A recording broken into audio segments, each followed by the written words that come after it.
Howdy folks, John Ball here, Thoroughbred Racing Challenge Commissioner, and it's Rebel Stakes Day at Oaklawn Park. I'm going to talk about several things leading up to that, and then I'll analyze my picks for the race. Quite frankly, I might as well be throwing at this dartboard back here because I haven't been able to do any daggone things since the beginning. I'm languishing way at the back of the pack, but I got a pick today that I'm pretty excited about, and I think I might move up in the standings. When I first went to California after graduating from high school, I moved in with my dad, and he was a big handicapper, and he started teaching me how to bet on the horses, and I got intrigued our first day at the track. And he used to tell me that handicapping was like trying to separate fly poop from pepper, and I first thought, well, who wants to and even needs to do something like that? Well, nobody does, but handicapping can be just that way. It's very difficult to pick out the things that are important to things that are not important. And when I first look at races, what I try to do is put up on a scale, like the legal scales, all the benefits for this horse, New Grange, and the benefits of all the other horses. And for New Grange, he tips the scale pretty much in his favor. So I'm pretty sure New Grange is going to romp today, but I'm not interested in a $5 or $6 winner. I'm not going to catch you guys or cash any money worth anything for this race unless I get a long shot. Speaking of long shots, the DQ I'm wearing is not for the DQ of the Derby this past week. This is for the DQ in Derby in 2019. One of my boys hit the trifecta up on the board but it never was official because he got DQ'd out of it. But one of my other sons got DQ'd into the superfecta. So that was a pretty big day for my boy out in California, and he cashed a big ticket. I've never cashed anything like that, but I'm certainly proud of him.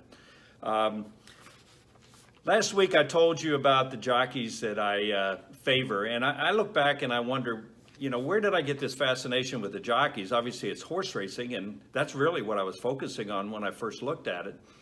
But I went to Santa Anita one day, and I realized this guy was yelling, "Come on, Johnny, come on, Johnny." And I thought he was talking about me, and I'm thinking, no, he's not talking about me. But anyway, this horse was moving up the rail, and Johnny Longden was riding. So he's talking about Johnny Longden, the jockey. And I thought, well, that's a clever way of rooting on the human element of the race. And hopefully, not that he would hear him, but that he would do well. And it's interesting to follow jockeys. So that was my first introduction to even noticing that there's a jockey here, and it's rather important. Now, it's not going to tip those scales totally, but I try to look at the jockeys and try to feel what's going on with the human element, what's going on with the trainer, what's going on with the jockey, what's going on with the owners. Where are these people getting these horses, and how did they get to this position, and are they positioned to win?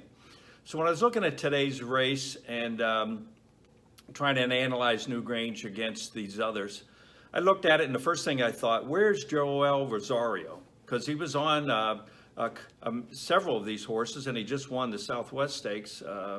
And I thought, well, he's in Saudi Arabia. So I looked at Saudi Arabia's, sure enough, he was racing today, and I think he was riding Midnight Bourbon today in the Saudi Cup.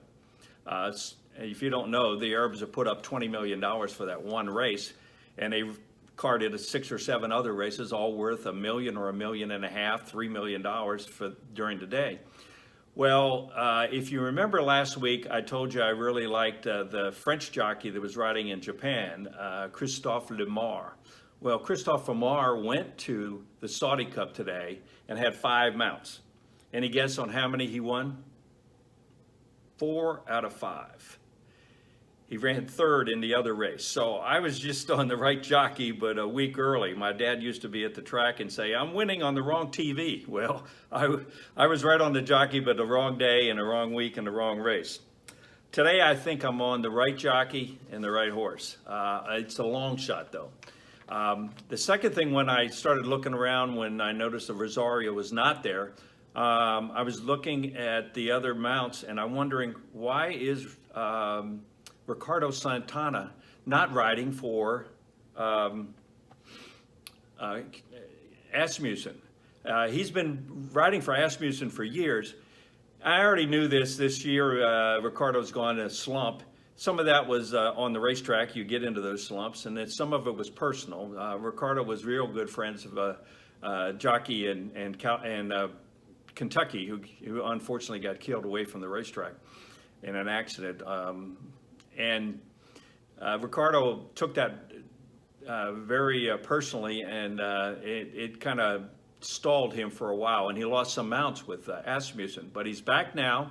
He's topped the standings. About a third of his horses are for Asmussen, and the rest are other trainers. And today he's riding for a different trainer, not for Asmussen. So he actually got off of Barber Road. Barber Road just ran second in the last race, the Southwest Stakes.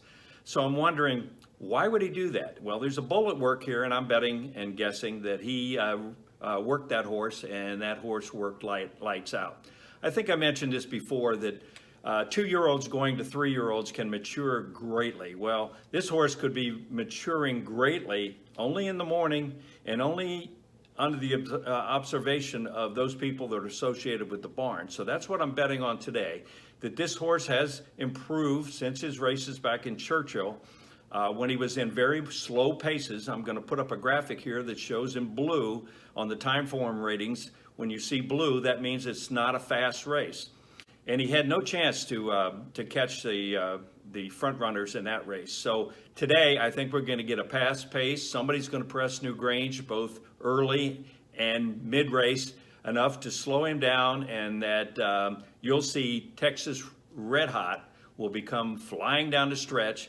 And for those of you interested in the breeding, I had forgotten this, but if you look back in the 2014 Breeders' Cup Juvenile, you'll see that Texas Red Hot's daddy won that race. And take a look, and if you look back at our YouTube channel, you'll see I've uploaded that race so that you can conveniently go click on it and see how daddy won.